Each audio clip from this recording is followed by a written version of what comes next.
স্বাগত বৈশাখী টেলিভিশনের নিয়মিত আয়োজন ইস্পাহানি মির্জাপুর জিরো আওয়ারে। আপনাদের সাথে আছি আমি জুনায়েদ তালুকদার। দর্শক, আমরা আজকে কথা বলবো লন্ডনে যাচ্ছেন খালেদা জিয়া এই বিষয়টা নিয়ে। খালেদা জিয়ার আজকে মধ্যরাতের পর যে কোনো সময় লন্ডনে যাওয়ার কথা ছিল। কাতারের আমির তার জন্য একটি এয়ার অ্যাম্বুলেন্স পাঠাচ্ছেন, যেটিতে তার যাওয়ার কথা। আমরা সন্ধ্যার পরে জানতে পেরেছি যে সেই অ্যাম্বুলেন্সটির কিছুটা যান্ত্রিক ত্রুটির কারণে আসতে দেরি হচ্ছে এবং একই সাথে তারেক রহমানের স্ত্রী জোবাইদা রহমান তিনিও ঢাকায় আসছেন। তিনি বাংলাদেশ বিমানের একটি ফ্লাইটে শাহজালাল আন্তর্জাতিক বিমানবন্দরে সকাল 9:30টায় নামবেন এবং তারপর সেই এয়ার অ্যাম্বুলেন্সে একসঙ্গেই খালেদা জিয়ার সঙ্গে তিনি লন্ডনে রওনা হবেন। এই বিষয়গুলো নিয়ে আজকে আমরা কথা বলবো। এই বিষয় নিয়ে কথা বলার জন্য স্টুডিওতে আমার সঙ্গে উপস্থিত আছেন শাহিন চৌধুরী, সম্পাদক ABnews24BD.com, এবং পাশেই আছেন মহিউদ্দিন খান মোহন, রাজনৈতিক বিশ্লেষক। আপনাদের দুজনকে স্বাগত জানাচ্ছি আমাদের আজকের আয়োজনে। আমরা মূল আলোচনায় যাব, তার আগে আজকের বৈশাখী টেলিভিশনের প্রধান প্রধান শিরোনামগুলো দেখে আসি। উন্নত চিকিৎসার জন্য কাল লন্ডনে নেওয়া হবে খালেদা জিয়াকে, সঙ্গে থাকবে মেডিকেল টিম সহ 14 জন। কাল সারা দেশে দোয়া প্রার্থনা। জাতীয় নির্বাচনে আরও 36 আসনে বিএনপির প্রার্থী ঘোষণা। নির্যাতন করেও খালেদা জিয়ার মনোভাব টলানো যায়নি, মন্তব্য রিজভীর। অন্তর্বর্তী সরকারের শপথ বৈধ ছিল, হাইকোর্টের রায় আপিলে বহাল। এই বিষয়ে আর প্রশ্ন তোলার সুযোগ নেই, মন্তব্য অ্যাটর্নি জেনারেলের। আগামী নির্বাচন হবে নতুন বাংলাদেশ বিনির্মাণের, বললেন প্রধান উপদেষ্টা। পুলিশ কর্মকর্তাদের দায়িত্বের সাথে কাজ করার নির্দেশ। এবং ইন্টারনেট বন্ধ করে গণহত্যার ঘটনায় সজীব ওয়াজেদ জয় ও পলকের বিরুদ্ধে অভিযোগ আমলে নিয়েছে ট্রাইব্যুনাল, গ্রেফতারি পরোয়ানা।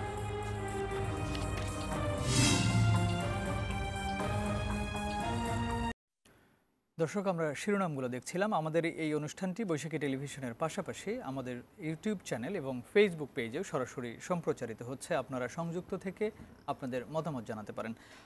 আমরা যে আলোচনা করব, লন্ডনে যাচ্ছেন খালেদা জিয়া, শুরু করব মহিউদ্দিন খান মোহন আপনাকে দিয়ে।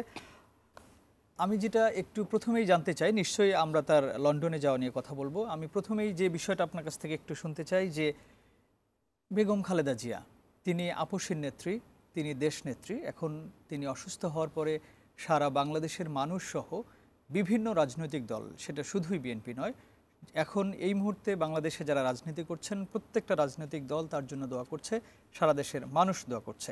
এই যে তাকে বলা হচ্ছে দেশনেত্রী, আপসীর নেত্রী এবং জাতীয় নেত্রী, উনি আসলে কবে থেকে দেশনেত্রী এবং আপসীর নেত্রী হয়ে উঠলেন? আপনার কাছ থেকে একটু ছোট করে শুনে আসতে চাই। ধন্যবাদ বৈশাখী টেলিভিশনের দর্শকদেরও। ম্যাডাম, আমি তার দলের একজন ক্ষুদ্র কর্মী ছিলাম। ম্যাডাম খালেদা জিয়া আপসীর নেত্রী হলেন যখন উনি 86-এর নির্বাচনে অংশগ্রহণ নিলেন না এরশাদের অধীনে। উনি একটা কথাই বলেছিলেন যে সামরিক স্বৈরাচারের অধীনে কোনো নির্বাচনে বিএনপি যাবে না, আমরা যাব না। এরপর 1988 সালে এরশাদ আবার একটা প্রশাসনিক নির্বাচন করলো একা, সেটার মধ্যে আওয়ামী লীগও যায় নাই। ম্যাডাম ওইটাও আগেই বলে দিয়েছে কোনো নির্বাচনে যাওয়া হবে না স্বৈরাচারের পতন না হওয়া পর্যন্ত। এই যে আপসহীনতা স্বৈরাচারী এরশাদের পতনের জন্য, এই আপসহীনতাই তাকে হংকংয়ের একটা সাপ্তাহিক পত্রিকা ফার ইস্টার্ন ইকোনমিক রিভিউ বোধহয় তাকে আখ্যা দিয়েছিল most uncompromising leader of the east, প্রাচ্যের সবচাইতে মানে আপসীর নেত্রী। ওখান থেকে উনি আপসীর নেত্রী কথাটা সারা বাংলাদেশে ছড়িয়ে গেল নেতাকর্মীদের থেকে জনসাধারণের মধ্যে। আপসীর নেত্রী বলতে বাংলাদেশে মানুষ একজন কি বুঝে, এবং দেশনেত্রী হলেন তখন যখন তার নেতৃত্বে মানে তার নিরবচ্ছিন্ন আন্দোলনের কারণে এরশাদকে বিদায় নিতে হলো, এবং টোটাল বাংলাদেশের মানুষ বুঝলো যে উনি পারেন বাংলাদেশকে ঐক্যবদ্ধ রাখতে তার নেতৃত্বে, এবং তখন থেকে উনি দেশনেত্রী আখ্যা পেলেন। এটা ছাত্রদলই দিয়েছিল বোধহয়, জাতীয়তাবাদী ছাত্রদল তাকে আখ্যা দিয়েছিল। এটা এরকমভাবেই দেয়। এই যে উপাধিগুলো আসে, যেমন শেখ মুজিবুর রহমানকে বঙ্গবন্ধু উপাধি দিয়েছিল তোফায়েল আহমেদরা 69 গণঅভ্যুত্থানের পরে, এভাবেই হয়। তো উনি জাতীয় নেত্রী এই জন্য সারা বাংলাদেশ ওনার অসুস্থতা, এই যে এই এবং অবনতি, স্বাস্থ্যের অবনতি পুরা জাতিকে উৎকণ্ঠিত করেছে। কেন করেছে? যে তা খোদা না করুক, তার যদি একটা দুর্ঘটনা ঘটে যায়, বাংলাদেশের রাজনৈতিক পরিস্থিতি কোন পর্যায়ে যাবে, কি হবে, এটা কেউ আন্দাজ করতে পারছিল না। সবাই দোয়া করেছে, প্রতিটা মসজিদে মসজিদে মুসলমানরা দোয়া করেছে, মন্দিরে হিন্দুরা দোয়া করেছে, প্যাগোডায় খ্রিস্টানরা দোয়া করেছে, ওই বৌদ্ধ মন্দিরে বৌদ্ধরা প্রার্থনা করেছে যে তাকে সুস্থ করে দাও। কেউ ভগবান বলেছে, কেউ আল্লাহ বলেছে, কেউ ঈশ্বর বলেছে। এই যে সব মানুষের প্রার্থনা কিন্তু সবার ভাগ্যে জোটে না, সবার ভাগ্যে জোটে না। এক কেন্দ্রিক মানে একক উনি প্রতীক হয়ে গেছেন জাতীয় ঐক্যের এই মুহূর্তে। ম্যাডাম খালেদা জিয়া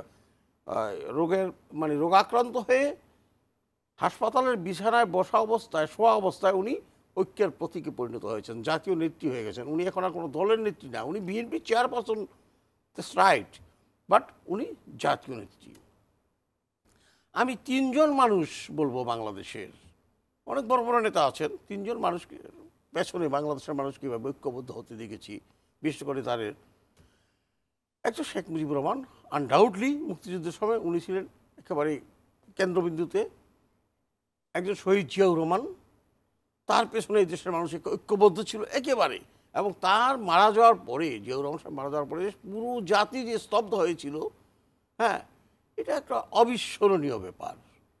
এবং এখন ম্যাডাম খালেদা জিয়া অসুস্থ হওয়ার পরে বোঝা গেল যে দল মত ও নির্বিশেষে সবাই তাকে পছন্দ করে, তাকে ভালোবাসে। আমি একটু উদাহরণ দিই। 1999 সালে জর্ডানের বাদশাহ হোসেন যখন মৃত্যু শয্যায়, হাজার হাজার মানুষ হাসপাতাল ঘেরাও করছিল। ডাক্তারদেরকে বলতো যে তার কি লাগবে, কোন অর্গানটা লাগবে, হৃৎপিণ্ড লাগবে, লাংস লাগবে, লিভার লাগবে, কিডনি লাগবে, আমাদের কাছ থেকে নাও, তবু আমাদের বাচ্চাকে বাঁচিয়ে তোলো। আমি বিশ্বাস করি আজকে যদি ম্যাডামের স্বাস্থ্য পারমিট করতে, যে তার একটা কিডনি ট্রান্সপ্লান্ট করলে উনি সুস্থ হয়ে যাবেন পুরোপুরি, আমার মনে হয় লক্ষ লক্ষ মানুষ বলতো আমারটা দেব। এরকম জনপ্রিয়তা, গ্রহণযোগ্যতা সবাই কিন্তু অর্জন করতে পারে না। একটা পুরো জীবনের বেশি, আজকে তার বয়স 80 বছর, 43টা বছর উনি এই দেশের মানুষের জন্য কাজ করেছেন। 37 বছর বয়সের এক তরুণী গৃহবধূ সংসার ছেড়ে রাজপথে বেরিয়ে এসেছিলেন, আর রাজপথ ছেড়ে উনি হাসপাতালে ঢুকেছেন 79 বছর বয়সে। সেখানেও আবার একটা হৃদয় বিদারক কাহিনী আছে। তাকে এই অসুস্থতার পেছনে অনেক কারণ আছে, ঠেলে দেওয়া হয়েছে পরিকল্পিতভাবে। অতীত স্বৈরাচার ফ্যাসিস্ট শেখ হাসিনা অত্যন্ত পরিকল্পিতভাবে তাকে হত্যা করার জন্য জেল তো দিয়েছেই, চিকিৎসাটা পর্যন্ত করতে দেয় নাই, প্রপার যে ট্রিটমেন্ট সেটা করতে দেয় নাই। বিদেশে নেওয়ার দরকার ছিল। একটা মানুষ তো অসুস্থ হতেই পারে ভাই, আমরাও তো অসুস্থ হই, হাসপাতালে যাই, চিকিৎসার পাওয়ার অধিকার তো প্রতিটি মানুষের, এটা তো মৌলিক অধিকারগুলোর মধ্যে অন্যতম। শাহিন ভাই, সেই মৌলিক অধিকারটা খর্ব করা হয়েছে বেগম খালেদা জিয়ার, যার ফলে উনি আরও অসুস্থ হয়েছেন। এমনিতেই জেলখানায় গেলে মানুষ অসুস্থ হয়, তার উপরে যদি প্রপার ট্রিটমেন্ট না হয় তাহলে তার অবস্থাটা কী হয়। শেখ হাসিনা সেই কাজটা করেছেন। জি, আমরা একটু শাহিন চৌধুরীর কাছ থেকে শুনে আসি। উনি যেটা বলছিলেন যে উনি যদি কিছু একটা হয়ে যায় তাহলে হয়তো দেশের রাজনৈতিক পরিস্থিতিটাও একটু অন্যরকম হবে। কীরকম হবে যদিও উনি ক্লিয়ার করে বলেননি, আমরা নিশ্চয়ই তার কাছে শুনবো। অনেকেই যেমন বলছেন যে তারেক রহমান এই মুহূর্তে লন্ডনে আছেন, আগামীকাল বা আজকে ভোরবেলা বা সকালবেলা হচ্ছে খালেদা জিয়া যাবেন, বেগম জিয়া যাবেন। তাহলে এখানে -2 নিয়েও একটা কথা হচ্ছে। আসলে এটা আগেও যে -2-র কথা হচ্ছিল, সেখানে অনেকেই, যেমন আমাদের কালকেও স্টুডিওতে একজন আলোচক এসেছিলেন, উনি বলেছেন যে আসলে সেই সময়েরও -2 যে খালেদা জিয়া এবং শেখ হাসিনা ছিল, ব্যাপারটা এরকম নয়। তারেক রহমান এবং খালেদা জিয়াই আসলে এই দুজনে ছিলেন -2-র মধ্যে। এখন কি আবার চিকিৎসার জন্য খালেদা জিয়া যখন দেশের বাইরে যাবেন, এই যে -2 নিয়ে কথা হচ্ছে, আসলে এই বিষয়টাকে আপনি কিভাবে মনে করছেন, নাকি এটা আসলে কথার কথা? আপনাকে ধন্যবাদ, বৈশাখী টিভির দর্শকদের ধন্যবাদ, আমার সহ আলোচক, আমার পুরনো ঘনিষ্ঠ লোক মোহন ভাইকে ধন্যবাদ। দেখুন, এই -2-তে আসি, আপনার কোন আলোচক কী বলছে আমি জানি না, কিন্তু 11-এর পরে -2 ছিল হাসিনা এবং খালেদাকে নিয়ে, এবং ওই -2টা ব্যর্থ করার কৃতিত্বও বেগম খালেদা জিয়ার। আপনার মনে থাকতে পারে শেখ হাসিনা কিন্তু ওই মঈনুদ্দিন ফখরুদ্দিনের প্রেসক্রিপশন মেনে তিনি দেশের বাইরে চলে গিয়েছিলেন, কিন্তু খালেদা জিয়াকে তখন দেশের বাইরে পাঠানোর জন্য হেন চেষ্টা নাই করা হয়নি তার কাছ থেকে, এবং তার জন্যে আমরা বিমানবন্দরে গিয়ে বসে থাকছি যে আজকে রাতেই চলে যাচ্ছে ইত্যাদি ইত্যাদি, এয়ারক্রাফট রেডি রাখা হয়েছে, কিন্তু তিনি যান নাই। তিনি বলেছেন যে আমি এই দেশ থেকে বাইরে পাঠাতে হলে আমার লাশ যাবে। তো ওই -2 তিনি ব্যর্থ করে দিয়েছিলেন এবং অন-11 সেই কারণে ব্যর্থ হয়ে গেছেন। মহিন্দ্রা আর দীর্ঘস্থায়ী হতে পারেনি। কিন্তু পরবর্তীতে যে আওয়ামী লীগের যে সরকারটা এসছে, আসলে মহিন্দ্রের ওই সরকারের একটা এক্সটেনশন, তাদের এই ফর্মুলাই বাস্তবায়ন করেছে গত 15 বছরে। আর এখন যে -2 কথা বলা হচ্ছে এটা গাল গল্প। কেন গাল গল্প? ওই যে ম্যাডামের আগে যখন চিকিৎসার জন্য লন্ডন গেলেন, তখন তো অনেকে বলছেন উনি আর আসবেন না, আসতে দেওয়া হবে না। তো উনি আসছেন না, শুধু আসেনি নাই, উনি এখন রাষ্ট্রের ভিভিআইপি স্ট্যাটাস দেওয়া হয়েছে। সবচেয়ে গুরুত্বপূর্ণ ব্যক্তি হিসেবে ওনাকে এই সরকার দিয়েছে। তার মানে এই সরকার, ওনার অবস্থান এখন প্রধান উপদেষ্টা, এমনকি রাষ্ট্রপতির প্যারালাল বা তার অ্যাভাব করা হয়েছে, এবং তাকে সমস্ত স্ট্যাট দেওয়া হয়েছে, এসএসএফের নিরাপত্তা সব। সুতরাং এখন যারা -2 গল্প করে তারা আসলে বাস্তবতার সঙ্গে তাদের কোনো মিল নেই। শুক্রবার কিন্তু সরকার এবং সরকারিভাবে সারা দেশে মসজিদ মন্দিরে বিশেষ প্রার্থনার ঘোষণা দিয়েছে। সুতরাং এখন এই গল্প এটা যায় না। এখন অন্য যে বিষয়টা আপনি শুরুতে যেটা বললেন যে এটার সঙ্গে নির্বাচন নিয়ে শঙ্কা আছে কি না আছে কিনা, এটা অবশ্যই আছে, এটা আমি মনে করি। কেন মনে করি? আপনি বোধহয় ওই মাহমুদুর রহমান মান্নার একটা বক্তব্য আপনি দেখেছেন। তিনি বলেছেন যে বেগম খালেদা জিয়ার অবস্থার অবনতি হলে নির্বাচন শঙ্কা তৈরি হবে এক। এবং এনসিপি নেতারাও একটা বক্তব্য দিয়েছেন, যেটা আমি দু একটা মিডিয়াতে এসছে, ওইভাবে প্রচারিত হয়নি।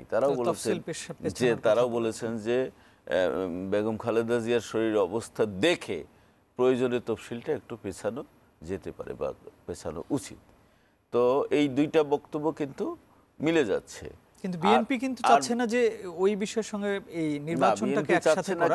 যেমন আজকেও তারা নির্বাচন কমিশনে গিয়েছেন, তারা কথা বলেছেন নির্বাচনটা যেন বিএনপি কেন চাচ্ছে না সেটা ব্যাপারটা ভিন্ন। বিএনপি যত দ্রুত নির্বাচন হয় বিএনপির জন্য ভালো। কারণ হলো কি, বিএনপির এখন প্রশ্ন হচ্ছে যে তাদের যে বর্তমান অবস্থা, তাদের যে ইমেজ, তাদের যে জনপ্রিয়তা, সেটা ধরে রাখা বিএনপির জন্য এখন কঠিন হয়ে গেছে। কেন কঠিন হয়ে গেছে? কারণ বিএনপিতে কার্যত সেন্ট্রাল কোনো কন্ট্রোল নাই। কেন সেন্ট্রাল কন্ট্রোল নেই? তারেক রহমান দেশের বাইরে, ম্যাডাম জিয়া অসুস্থ,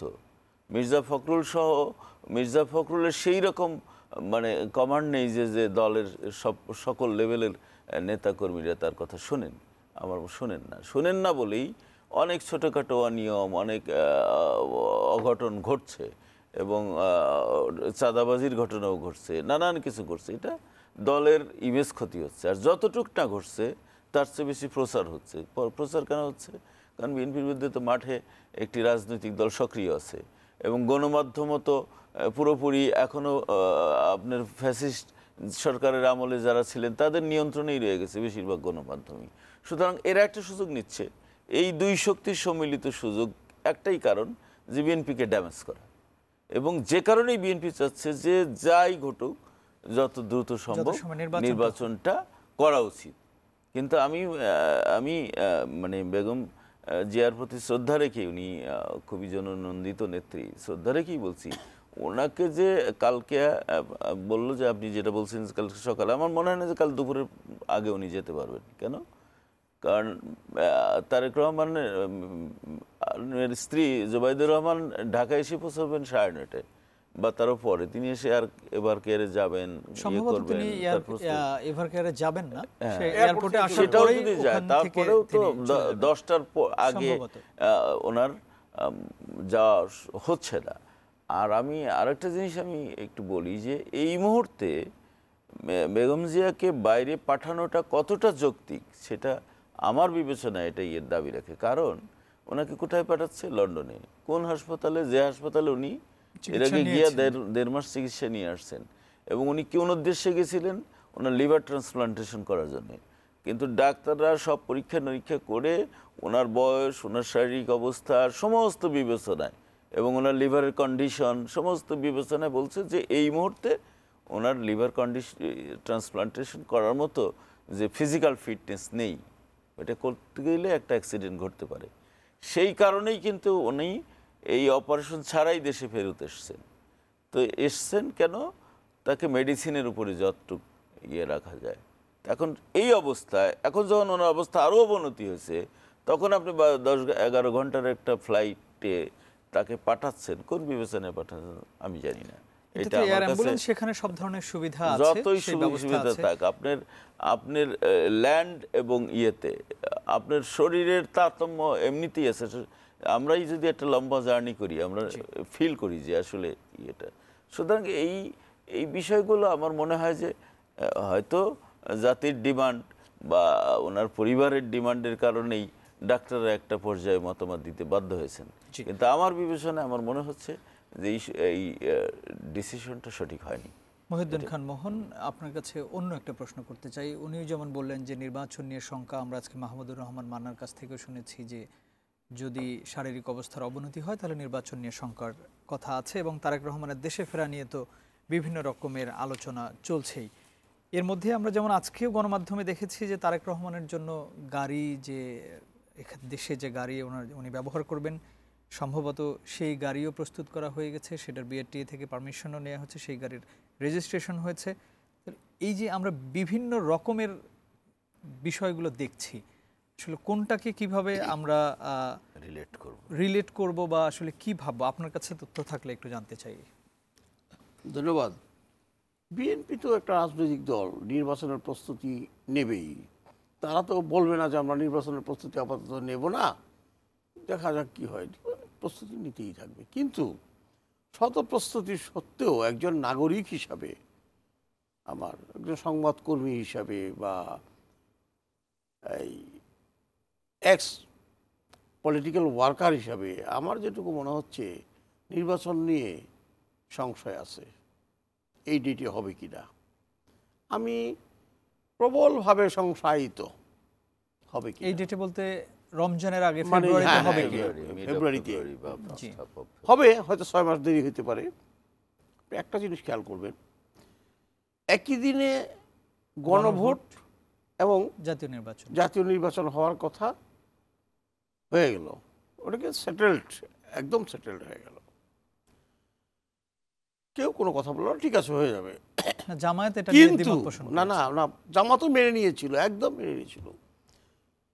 কিন্তু যেদিন তারেক সাহেব স্ট্যাটাস দিলেন তার ফেসবুক ভেরিফাইড পেজে যে আমার দেশে ফেরাটা একক নিয়ন্ত্রণাধীন নয়, তার মানে উনি দেরি হবে আসতে, পরদিনই খুলনায় 8 দলের একটা সমাবেশ করলো জামাতের নেতৃত্বে। সেখানে জামাতের নেতারা বললেন যে গেজেট কোনো ঐশী বাণী নয়, কোরআনের আয়াতও নয় যে চেঞ্জ করা যাবে না, সুতরাং গণভোট আগে দিতে হবে। বাংলাটা কিন্তু দিয়ে দিচ্ছে, ওরা ওদের ওই 5 দফা নিয়ে কিন্তু ওর মাঠে নামবে না, তারা 5 দফা নিয়ে মাঠে আছে, আছে তো আরো কঠোরভাবে নামবে এবং বলবে জাতীয় সংসদ নির্বাচনের আগে গণভোট দিতে হবে, বলবে কয়েকদিন পর।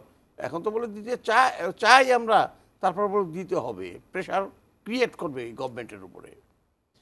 এবং আমার যতটুকু এই 16 মাসে যে আমি অঙ্ক করে দেখছি, ডক্টর ইউনূসের সরকার জামাত এবং এনসিপির প্রেসক্রিপশন ছাড়া একটা পাও ফেলবে না শেষ পর্যন্ত। বিএনপিকে ভয় পায়, এটা ঠিক আছে যে বিএনপির মতো বড় একটা রাজনৈতিক দল যদি মাঠে নামে ইউনূস সাহেব সামাল দিতে পারবেন না। কিন্তু এনসিপি, আপনি খেয়াল করে দিন, এনসিপি কি প্রতীক চেয়েছিল? শাপলা। বলা হলো শাপলা দেওয়া হবে না, শেষ পর্যন্ত শাপলার কলি দিয়ে দিলেন আপনি, যে কোনো সময় ফুটতে পারে। তা আমি যদি এখন কই গোলাপ ফুল তো ইয়ার মার্কা জাকের পার্টির, আমার গোলাপের কলি দাও, হবে এটা? কেন দিল শাপলার কলি? কেন দিতে বাধ্য হলো নির্বাচন কমিশন? তার মানে এনসিপি এখনো এই গভর্নমেন্টের উপরে অত্যন্ত প্রভাব বিস্তার করে আছে, সাথে জামাত। ফলে তারা যদি বলে যে নির্বাচন পিছাতে হবে, নির্বাচন পিছিয়ে যাবে, শিডিউল ডিক্লেয়ার হবে না। বিএনপি যতই প্রস্তুতি নিক, বিএনপি তো প্রস্তুতি নিবেই, তারা তো নির্বাচনমুখী দল, নির্বাচন করবে এবং নির্বাচন না করলে তাদের ক্ষতি হচ্ছে। আজকে তাদের তো বিরাট সমস্যা, তাদের শীর্ষ নেত্রী অসুস্থ, উনি কোনো ডিরেকশন দিতে পারছেন না দলের নেতাকর্মীদের। তারেক সাহেব তাদের অল্টারনেটিভ লিডার, উনি অ্যাকচুয়াল পলিটিক্সে ভার্চুয়াল নেতৃত্ব দিয়ে যাচ্ছেন। ভাই অ্যাকচুয়াল পলিটিক্স তো ভার্চুয়াল নেতৃত্ব দিয়ে হবে না, রাইট। ফিজিক্যালি তাকে আসতে হবে, ফিজিক্যালি তাকে মাঠে নামতে হবে। আমি একটা উদাহরণ আরও আমি একটাই দিব উদাহরণ। নেতাজি সুভাষচন্দ্র বসু সেই 43 সালে যখন ভারত থেকে পালিয়ে গেলেন, আফগানিস্তান রাশিয়া হয়ে জার্মানিতে চলে গেলেন, সেখানে যা হিটলারের সাথে যোগাযোগ করে উনি রেডিওতে ভাষণ দিলেন, আজাদ হিন্দ ফৌজ গঠন করলেন।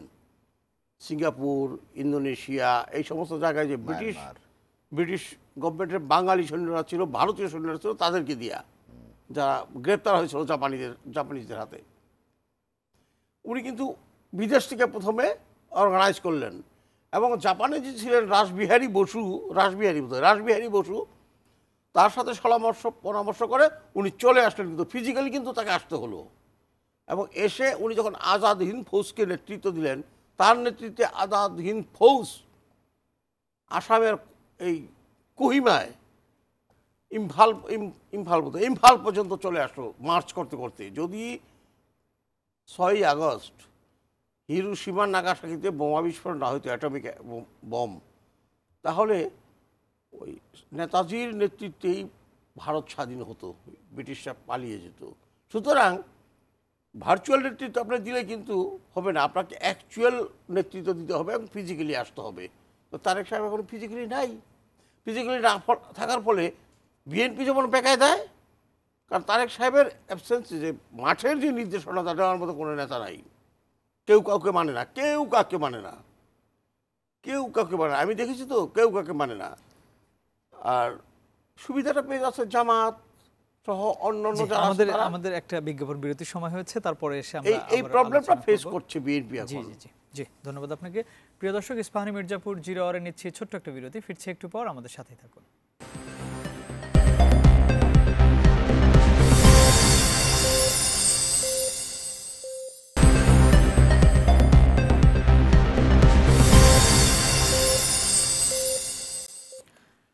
আবারও স্বাগত ইস্পাহানি মির্জাপুর 0 আওয়ারে। আমরা কথা বলছিলাম লন্ডনে যাচ্ছেন খালেদা জিয়া এবং অন্যান্য প্রাসঙ্গিক বিষয় নিয়েও কথা বলছিলাম। এবার শাহিন চৌধুরী, আপনার কাছে একটু আসতে চাই। এই অবস্থার মধ্যে অনেকেই আবারও বলা শুরু করেছেন যে নির্বাচন হবে না।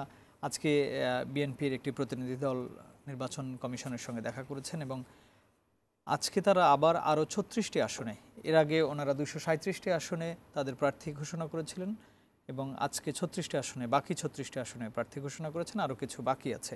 এই নিশ্চয়ই আপনি প্রার্থী ঘোষণা দেখেছেন, এই 36টি আসনের অবস্থা কেমন দেখলেন? এবং এরপরেও কিন্তু আমরা দেখলাম যে কয়েকটি আসনে একটু বিভিন্ন রকমের আন্দোলন হচ্ছে প্রার্থী পরিবর্তনের জন্য।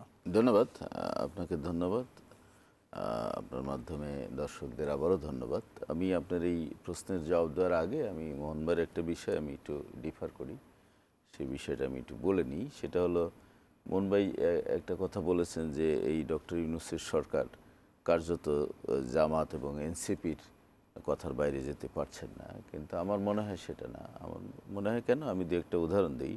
যেমন ধরেন, ঐকমত্য কমিশন যে দীর্ঘ মিটিং করলো, ঐকমত্য কমিশনের যে ডিসিশনগুলো ছিল, জামাতের কিন্তু দাবি ছিল আপার হাউস এবং লোয়ার হাউস দুই হাউসেই পিয়ার, কিন্তু লোয়ার হাউসে কিন্তু পিয়ার হয়নি।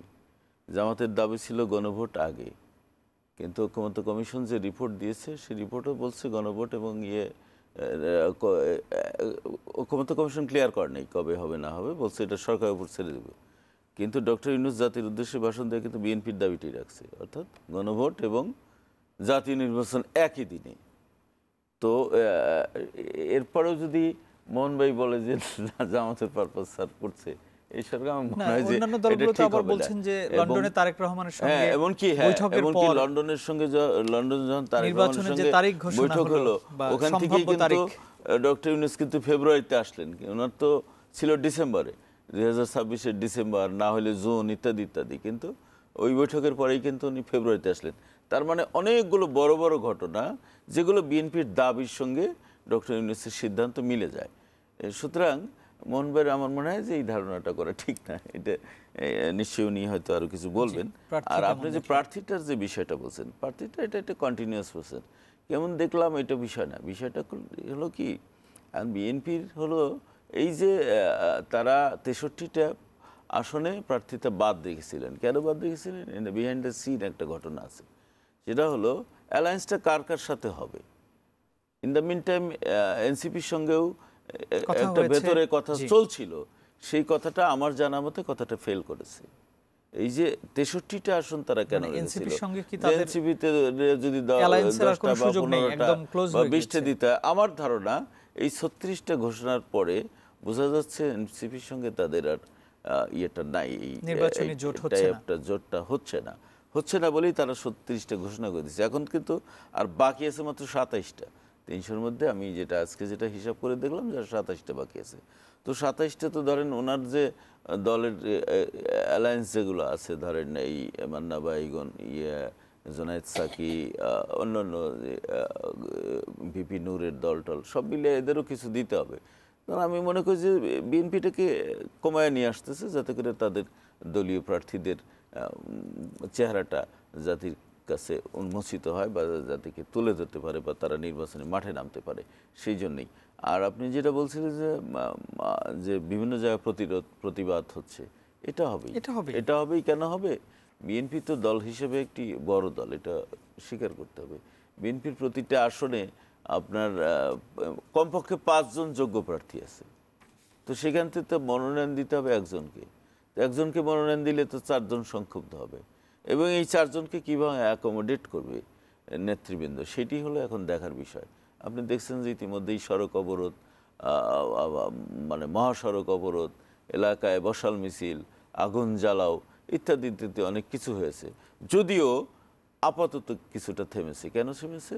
সেটা হলো বিএনপি চেয়ারপারসন বেগম খালেদা জিয়ার অসুস্থতার কারণে এই ধরনের কর্মসূচি এখন আপাতত থেমেছে। কিন্তু সেই কর্মসূচি যে আবার হবে না তা কিন্তু না, এখনও তফসিল ঘোষণা হয়নি। তফসিল ঘোষণা করার পরে এগুলো আবার মাথাছাড়া দিয়ে উঠতে পারে, বা এরা আরও অন্যান্য দলে থেকে প্রার্থীও হতে পারে।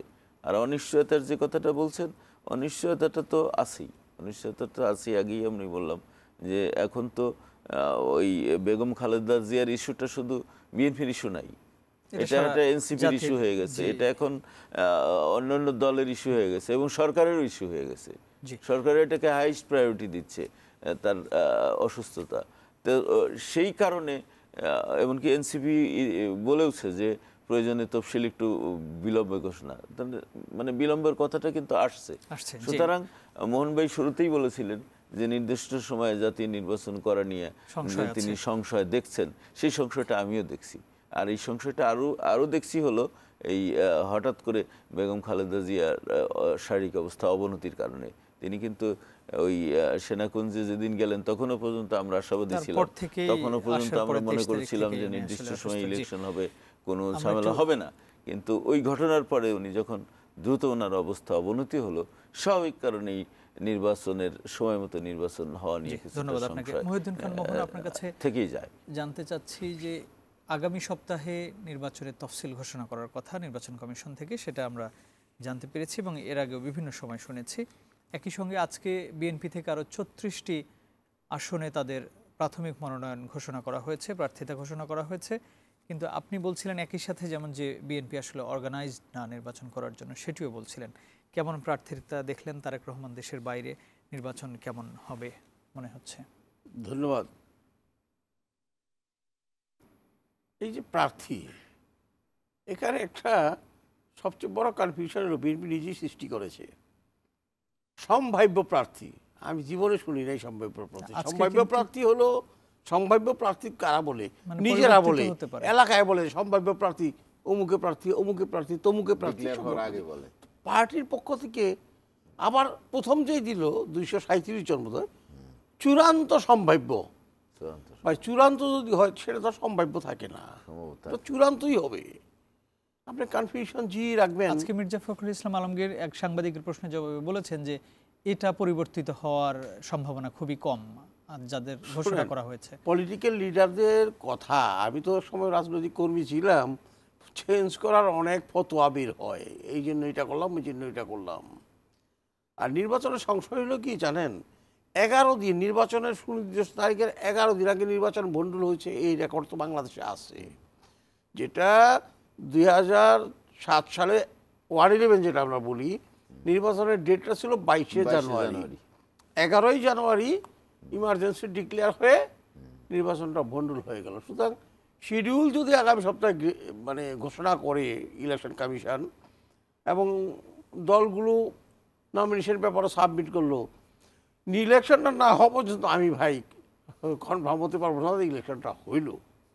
কারণ অনেক সেই সময়ের পরিস্থিতি কি এখন আছে? এখন তো একেবারে রিয়েক্ট করতে পারে এবং সবাই ম্যাডামের কথা ধরেন, ম্যাডামের আল্লাহ তাকে সুস্থ করুক, মনে প্রাণে কামনা করি। তার একজন স্টাফ ছিলাম, আমি কর্মী ছিলাম এক সময়, তাকে পরিপূর্ণ সুস্থ করে দিক আল্লাহ। কিন্তু ওনার সুস্থতা হইতে যদি 1.5-2 মাস সময় লেগে যায়, বিএনপি কোন দিকে মনোযোগ দিবে?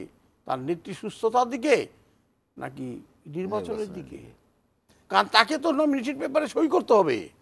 ম্যাডাম তো 3টে আসনে নমিনেশন দেওয়া হয়েছে, ইলেকশন কমিশন তো 3টে আসন খালি রেখে নির্বাচন করবে না, তো তাকে তো সই করতে হবে, সিগনেচার করতে হবে। তো কীভাবে করবেন উনি? এখানে কতগুলো ব্যাপার আছে। সুতরাং নির্বাচনটা অনিশ্চিত, আমি বলবো একেবারে অনিশ্চিত, এবং এই ডেটে হবে না বলে আমার দৃঢ় বিশ্বাস। আর এই নমিনেশনের ব্যাপারে যেটা বললেন, শাহিন ভাই যেটা বললো, কয়েকটা আসনে আমি দেখলাম নির্বাচনে মনোনয়ন আমার বিবেচনায় সঠিক হয় নাই।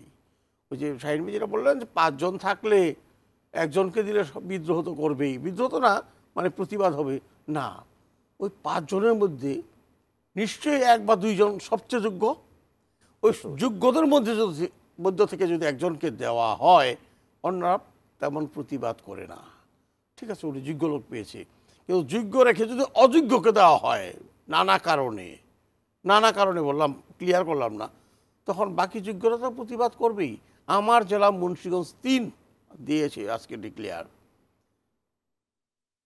এক সাবেক ছাত্রনেতা এবং মুন্সিগঞ্জ জেলা বিএনপি সেক্রেটারি ছিল, কিন্তু ওখানে সবচাইতে অ্যাকসেপ্টেবল লিডার হয়েছে মহিউদ্দিন আহমদ, সাবেক মন্ত্রী আব্দুল হাই সাহেবের ছোট ভাই। এবং এই গত 15-16 বছর মাঠে বিএনপির পলিটিক্সটাকে ধরে রেখেছে মহিউদ্দিন সাহেব। তাই বলেন না যে আমার নাম দেখে আমি সাপোর্ট করতেছি, ইস একটা গ্রাসরুট লিডার, তাকে বাদ দেওয়া হয়েছে।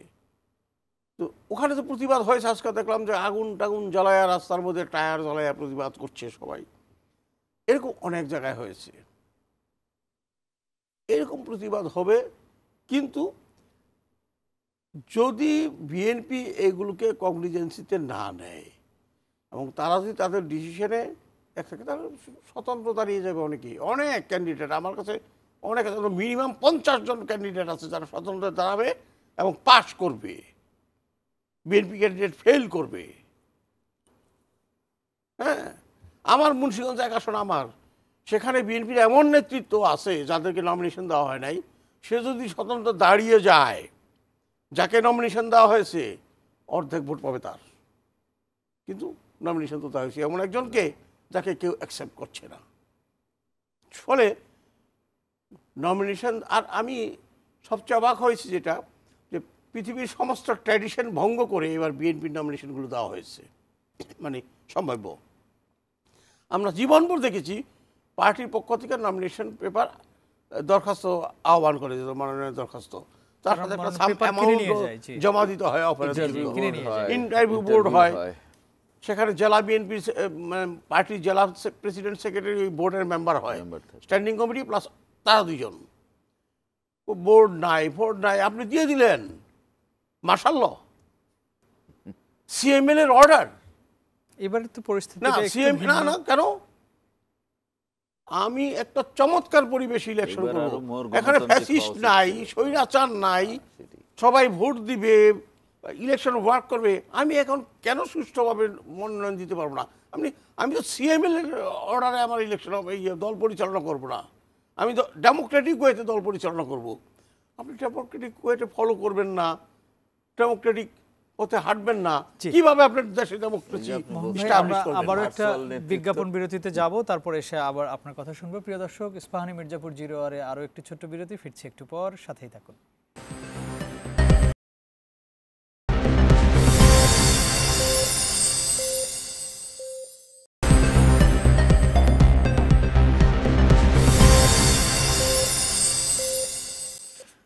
আবারও স্বাগত ইস্পাহানি মির্জাপুর 0 আওয়ারে। প্রিয় দর্শক, আমাদের এই অনুষ্ঠানটি বৈশাখী টেলিভিশনের ইউটিউব এবং ফেসবুক পেজে সরাসরি সম্প্রচারিত হচ্ছে। শাহিন ভাই, আপনার কাছ থেকে জানতে চাই যে হাইকোর্টে একটু রিট করা হয়েছিল যে এই সরকারের বৈধতা নিয়ে, অন্তর্বর্তী সরকারের বৈধতা নিয়ে, সেটি আজকে রায় হয়েছে। হাইকোর্টের রায় আপিল বিভাগ বহাল রেখেছে এবং অ্যাটর্নি জেনারেল বলেছেন যে এই বিষয়ে আর আসলে প্রশ্ন তোলার সুযোগ নেই। মানে কেন এই বিষয়গুলো নিয়ে আদালতেও এখন যাওয়া হচ্ছে? এটা তো সবাই জানে যে এই একটা অভ্যুত্থানের পরে সারা বাংলাদেশের মানুষের একটা প্রত্যাশা অনুযায়ী একটা সরকার গঠিত হয়েছে। ধন্যবাদ। আসলে হয়েছে কি, রিট হলো কি, ওই যে 5ই আগস্ট মানুষের মানে পুরো 17 বছর মানুষ কথা বলতে পারেনি, 17 বছর মানুষ কোর্টে আশ্রয় পায়নি, 17 বছর মানুষ রাজপথে নামতে পারে নাই। সেই যে মুক্ত বিহঙ্গ হয়ে গেছে। এখন দেখেন প্রতিদিন মানে রাজপথে কোনো না কোনো দাবিতে আন্দোলন আছে, কোর্টগুলোরও এই অবস্থা। আপনি এই যে এই রিটটা মনে করেন যে তারই একটা অংশ। কেন অংশ? আপনি যদি বলেন যে এই সরকার যখন গঠিত হলো, কিভাবে গঠিত হলো আপনার মনে আছে যে রাষ্ট্রপতি যে একটি সরকারের সকল প্রধানমন্ত্রী থেকে সকল এমপি সবাই পালিয়ে গেছে, তখন সরকারটা কিভাবে চলবে? রাষ্ট্রপতি কিন্তু সুপ্রিম কোর্ট থেকে একটা মতামত চেয়েছিলেন। মতামত সুপ্রিম কোর্ট বলছে যে হ্যাঁ, এই অবস্থায় একটা অন্তর্বর্তীকালীন সরকার গঠন করা যায়। এটা কিন্তু অলরেডি অ্যাপিলেট ডিভিশনের স্বীকৃত। তারপরেও রিট হয় মানে কি, কারো না কারো কৌতূহল হয়েছে, তিনি করেছেন এবং সেটা হাইকোর্টে প্রথম খারিজ করে দিয়েছে, অ্যাপিলেট ডিভিশন গেছে। অ্যাপিলেট ডিভিশন যাওয়ার পরে আপনি যে কথাটা বললেন যে অ্যাটর্নি জেনারেল বলেছেন যে এই বিষয়ে আর কথা বলে আসলেই কিছু বলার করেন, কারণ অ্যাপিলেট ডিভিশনে যখন একটা মতামত দেন তারপরে আর তো জায়গা থাকে না, আর থাকে রাষ্ট্রপতির বিবেচনায়। তো সুতরাং এটা নিয়ে আর আইনগতভাবে ফেস করার কিছু নাই। আর রিটের তো এখন অনেক একটা গুরুত্বপূর্ণ একটা রিটের বিষয় আপনি আনেন নেই। আমি যেহেতু রিট শব্দটা আসছে এই জন্য দেখি, বাংলাদেশ কংগ্রেসের মহাসচিব 3 দিন আগে একটি রিট করেছে, জানেন বোধহয়। এটা এই দলটা কিন্তু গভর্নমেন্ট রেজিস্টার্ড একটি রাজনৈতিক দল, একটা মহাসচিব রিট করেছে এবং ওই রিটে হাইকোর্ট কিন্তু ওই দিন শুনানি হয় নাই। হাইকোর্ট বলছে 1 সপ্তাহ পরে শুনানি হবে। রিটের বিষয়টা কি? তফসিল ঘোষণা স্থগিত রাখতে হবে, নির্বাচন প্রক্রিয়া স্থগিত রাখতে হবে। কেন রাখতে হবে?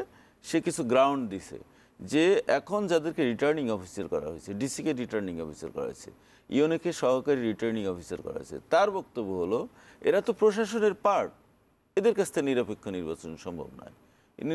ইলেকশন যেহেতু ইলেকশন কমিশন করবে, ইলেকশন কমিশনের আন্ডারে কিন্তু জেলা নির্বাচন কর্মকর্তা বলে একটা কর্মকর্তা আছে এবং ফুল এস্টাবলিশমেন্ট আছে এবং উপজেলা নির্বাচন কর্মকর্তা। ওই রিটের যে দাবি সেটা হলো যে জেলা নির্বাচন কর্মকর্তা হবে রিটার্নিং অফিসার, উপজেলা নির্বাচন কর্মকর্তা হবে সহকারী রিটার্নিং অফিসার। সুতরাং এই প্রতিক্রিয়াটা স্থগিত রাখতে হবে। এখন আপনি দেখেন ওই যে মহিউদ্দিন ভাই ঘুরে ফিরে মহিউদ্দিন ওই জায়গায় যাই যে নির্বাচন নিয়ে শঙ্কার এটাও কিন্তু একটা কারণ। এখন দেখেন হাইকোর্ট কি করলো, ওই দিনই শুনানি করে এটা নাল অ্যান্ড ভয়েড করে দিতে পারতো অথবা গ্রহণ করতে পারতো। হাইকোর্ট কিন্তু এখানে 7 দিন টাইম নিছে। 7 দিন টাইম নিছে, 7 দিন মানে কি? 7 দিন তো তখন তফসিলের সময় চলে আসছে। আপনি যদি অনুযায়ী ধরেন মানে ফেব্রুয়ারিতে করতে চান, তো 7 দিন পরে শুনানি করে তারা কি করবে? গভর্নমেন্টকে একটা রুল দেবে। দেখবেন ওই দিনই কিন্তু রায় দেবে না। হাইকোর্টের যেটা নর্মাল যেটা প্রসিডিউর আমরা অতীতে দেখে আসছি, গভর্নমেন্টকে আর 7 দিন সময় দিয়ে একটা রুল দেবেন যে কেন এটা করা হবে না এই ব্যাপারে জবাব দিন। তার মানে তফসিল কিনা আরও 7 দিন পিছিয়ে গেল। তারপরে হাইকোর্ট কি রায় দিবে আমি জানি না, কিন্তু কোশ্চেন হলো যে এই সমস্ত বিষয় এগুলো কিন্তু সবই নির্বাচনের যে সময় মতো করার ক্ষেত্রে একটা বাধা হয়ে দাঁড়াচ্ছে। আর রিটের আরও কি কি মৌসুম চলছে আরও একটা বলি, Chattogram new marine container terminal যে একটি প্রতিষ্ঠানকে দেওয়া হয়েছে সেটা নিয়েও রিট। মানে আমাদের এখানে চাঁদাবাজি করার জন্যও রিট হয়। এই চট্টগ্রাম টার্মিনাল বলেন, চট্টগ্রাম পোর্ট বলেন বা আমাদের ল্যান্ড পোর্টগুলো বলেন, এটা চাঁদাবাজের শুধুমাত্র হাত পরিবর্তন হয়। আওয়ামী লীগ 15 বছর যে চাঁদাবাজি করেছে, সেই সময় যারা বিরোধী দল ছিল তারা একটা কমিশন পেতেন। আবার এখন এটা হাত বদল হয়েছে, এখন ফ্যাসিস্টটা পালিয়ে গেছে, কিন্তু তাদের তাদের সহযোগীরা কিন্তু সেখান থেকে কমিশন পাচ্ছে। আমাদের হাতে সময় একদমই কম, আমরা একটু মহিউদ্দিন খান মোহন ভাইয়ের সুতরাং কাছে আমি শুনে মনে আসি। করি কি সরকারের এত উদার হওয়া উচিত নেই। এই সমস্ত রিটের ক্ষেত্রে সরকার আরো না, এটা সরকারের একটু সরকারের হওয়া হাতে উচিত। তো এটা কিছু নেই, এটা তো আদালত। কোর্ট যাই হোক, আদালতই তাহলে এটার এই- ডিসিশন দিবে আসলে। তাহলেই আমাদের যেহেতু অনিশ্চয়তাও জি, থাকবে। আদালত যেহেতু স্বাধীন। মহিউদ্দিন খান মোহন, আপনি যদি একটু বলেন। দেখুন, যে রিটটা যে বাংলাদেশ কংগ্রেস নামে একটা দল, এই দলটা আর কি আমার তো মনে হয় হাতা আছে মাথা নাই, পেট আছে আতুরি নেই, এই অবস্থা। Registered। রেজিস্টার Registered, জি। রেজিস্টার তো অনেক কিছু আছে রে ভাই, রেজিস্টার্ড ক্লাব তো অনেক ছিল, মোহামেডান, আবাহনী, আর উয়ারির মতো দলও ছিল। যাই হোক, এখন এরা বলছে যে প্রশাসনের লোক দিয়া নির্বাচন রিটার্নিং পরিচালনা করা অফিসার, যাবে না। সহকারী রিটার্নিং অফিসার, তাহলে কারা ইলেকশনটা কন্ডাক্ট করবে? কারা? যারা ইলেকশন কমিশন যদি দিতে যায় নিজস্ব লোক, কতজন জনবল আছে ইলেকশন কমিশনের? ইলেকশন কমিশন যদি প্রতিটা এলাকার জন্য এই রিটার্নিং অফিসার, সহকারী রিটার্নিং অফিসার দিতে যায় নিজস্ব, ওরা নিয়োগ বিজ্ঞপ্তি দিয়ে তাদেরকে এনে ট্রেনিং দিতে লাগবে 3 বছর। ইলেকশন বন্ধ থাকবে নাকি? আল্লাহর কাছে মোনাজাত করবো আমরা, যে চৈত্র মাসে বৃষ্টিটা হইলে আমরা যে এস্তেস খারা নামাজ পড়তাম না নাকি, যে বৃষ্টি দাও, আল্লাহর কাছে ওরকম মোনাজাত করবো যে আল্লাহ তুমি আমাদের রিটার্নিং অফিসার এবং সহকারী রিটার্নিং অফিসার, পুলিং অফিসার, তারপরে কি প্রিসাইডিং অফিসার পাঠায় দাও, আল্লাহ ফেরেশতা পাঠায় দিব, তারা করে দিয়ে যাবে? এর মধ্য থেকে আমাদেরকে নিরপেক্ষ নির্বাচন করতে হবে, মানুষ না, চেয়ারটাকে নিরপেক্ষ করতে হবে, এবং সেটা করার জন্য হলো আইন, এবং সে আইনকে ইমপ্লিমেন্ট করতে হবে। আইনের প্রয়োগ। এম এ সাইদের মতো সিইসি, যাকে সবাই বলতো আওয়ামী লীগার, তার আমলে 2001-এ সুষ্ঠু নির্বাচন হয় নাই, রাষ্ট্রপতি ছিলেন শাহাবুদ্দিন সাহেব, হয়েছে না? লতিফুর রহমান সাহেব হলেন চিফ অ্যাডভাইজার। সুতরাং হচ্ছে আইন, এবং যে গভর্নমেন্ট থাকবে ক্ষমতায় তার সদিচ্ছা। গভর্নমেন্ট যদি মনে করে নির্বাচনটা সুষ্ঠু করাবো তাহলে, এবং সিইসি যদি মনে করে যে আমি রেকর্ড করব, আজকের সিইসি উনি একজন ভালো প্রশাসক, আমি জানি তাকে, উনি যে বলেন যে আমি সাইদ সাহেবকেও অতিক্রম করে যাব, মনে আছে সাইদ সাহেবের একটা ডায়ালগ খুব চলছিল ইলেকশনের দিন 12টার দিকে, সাংবাদিকরা জিজ্ঞেস করলো যে কেমন হচ্ছে নির্বাচন, বললে ভালোই হচ্ছে, দুষ্ট লোকগুলো পালিয়ে গেছে।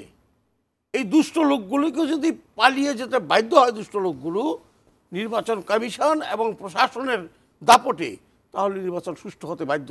ফলে ওইসব কংগ্রেস যত রিট ফিট করে কোনো কাজে, এই রিট খারিজ করে দেওয়া উচিত ছিল সাথে সাথে, দেয় নাই। ধন্যবাদ মহিউদ্দিন খান মোহন, procedure শাহিন চৌধুরী, maintain আপনাদের করছে। দুজনকে অসংখ্য ধন্যবাদ স্টুডিওতে এসে আজকে আমাদেরকে সময় দেওয়ার জন্য। প্রিয় দর্শক, ইস্পাহানি মির্জাপুর 0 আওয়ার এই ছিল আমাদের আজকের অনুষ্ঠান। আগামীকাল অন্য কোনো বিষয় এবং অন্যান্য অতিথিদের নিয়ে আবারও দেখা হবে। সে পর্যন্ত ভালো থাকবেন। শুভরাত্রি।